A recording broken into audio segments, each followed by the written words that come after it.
Salam Indonesia. Anda menyaksikan berita terkini bersama saya Pradana Adiputra.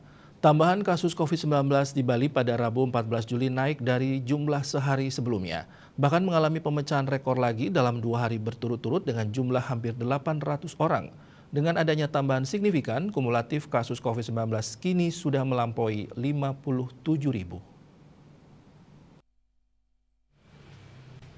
Selain ada tambahan kasus baru, korban jiwa COVID-19 juga masih bertambah. Jumlahnya masih mencapai puluhan orang. Kabar baiknya pasien sembuh dilaporkan bertambah dengan jumlah yang cukup signifikan di atas 300 orang. Menurut data Satgas Penanganan COVID-19 Bali, per pukul 13.30 WITA terdapat 791 kasus baru.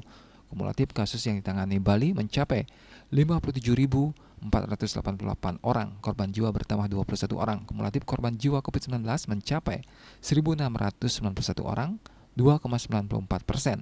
Rinciannya 1.685 WNI dan 6 WNA.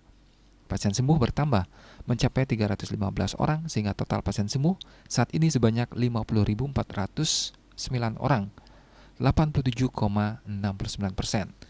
Jumlah kasus aktif yang masih dirawat maupun jalani karantina berjumlah 5.388 orang, 9,37%. Mereka dirawat di 17 rumah sakit dan di karantina di Bapelkesmas, UPT Nyidah, Wisma Bima, dan BP Kapring. Di tengah tingginya tambahan kasus dalam sebulan terakhir, per 13 Juli, bor isolasi terisi sebanyak 1.341 bed, 62,91% dari 1.946 bed. Masih tersisa sebanyak 605 bed, 37,9%. Sedangkan untuk bor ICU sebanyak 192 bed, 61,23% dari 267 bed.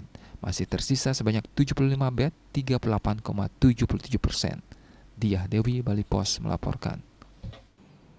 Pemirsa, untuk mencegah penyebaran COVID-19, ingat pesan Ibu, selalu terapkan 3M, wajib memakai masker, wajib mencuci tangan, dan wajib menjaga jarak, serta wajib menghindari kerumunan.